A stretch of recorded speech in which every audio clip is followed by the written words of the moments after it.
Top 5 Reasons Not to Join a Small Group. Starring Harvester Henry and his friend Beatrice.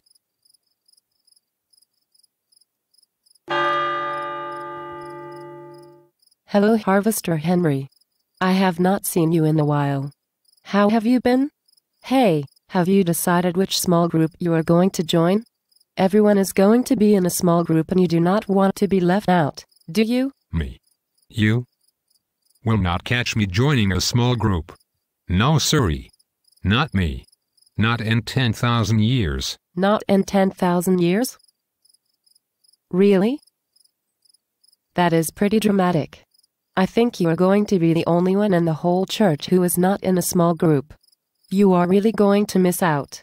Why are you so afraid of joining a small group? Afraid? I am not afraid. I just don't want to join a small group is all. I have my reasons. 5 good reasons to be exact. Okay. What are your 5 reasons for not joining a small group? I really have to hear this. Number 1.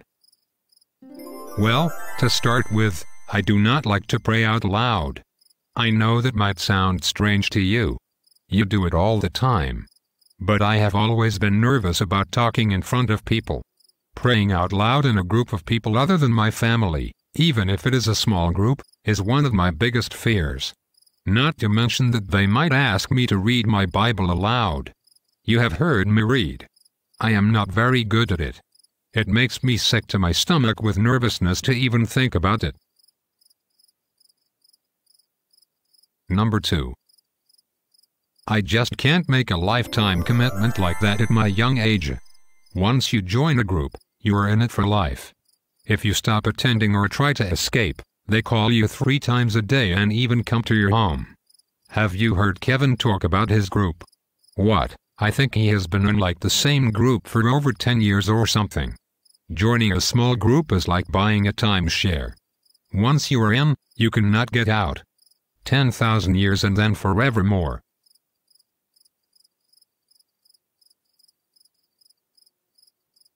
Number 3. Number 3 is the most obvious of all the reasons. As you know, I have been struggling with finances the past few years.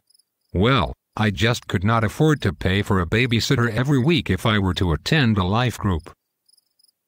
Number 4. I will never join a small group because I am a private person. When you are in a life group, you have to tell everyone all your sins and your life story. A buddy of mine said that he had to stand up and give a 10-minute testimony on his first night at a life group. I don't know about all those people asking me questions and prying into my business. It is almost like they are writing a book or something about everyone else's lives.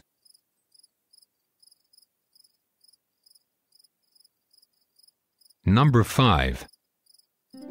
Finally, the 5th reason that I will not join a small group in 10,000 years is that I just have too many friends already.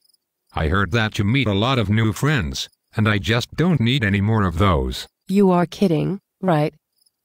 That is a pretty funny comment, especially coming from you. What do you mean coming from you? Well, it is just that I know you don't have any friends. Wasn't Alvin like your only friend? And now that he moved to Aruba, I did not think you had any friends here in town. I am just saying. Anyhow, let me address your other reasons for not wanting to join a small group, because if you ask me, they are all pretty lame. Number 1. Well, to start with, a good leader will never call on someone to pray or read out loud without clearing with that person ahead of time. The leader might ask for volunteers, but will not ever ask someone on the spot. Number 2. I think you are mistaken again. You are wrong if you think you can never leave a small group. At the end of a small group curriculum, a good leader will remind the members that there is an open door and that if anyone does not want to continue with the group, everyone will miss them but will understand. Many people switch to new groups. Talk to Becky. I think she has been in 7 different groups over the past 3 years. She likes to meet new people. Number 3. The fact is, it is like any friendship. You will be able to set your boundaries where you are comfortable.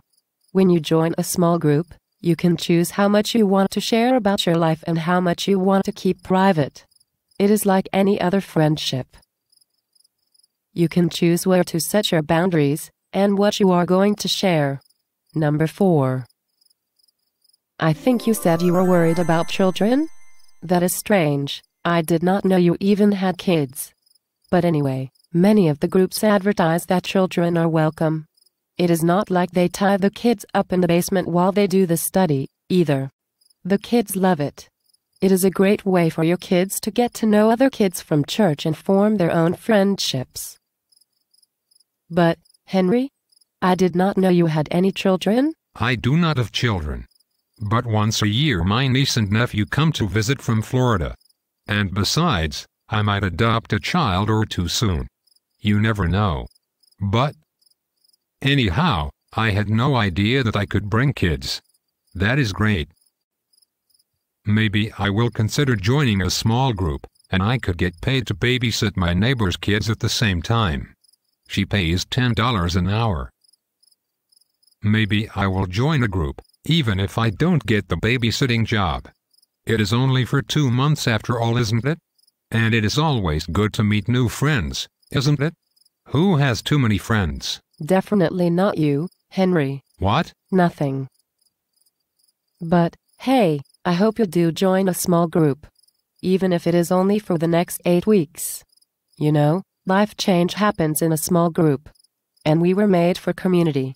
I don't think you will regret your decision to join. If you really want to grow to understand God and His purposes for your life, you are making a great decision. Yes, I think you are right. I will give it a try. Thank you for making time to talk with me about this. Come to think about it, is there room in your small group for me, Beatrice?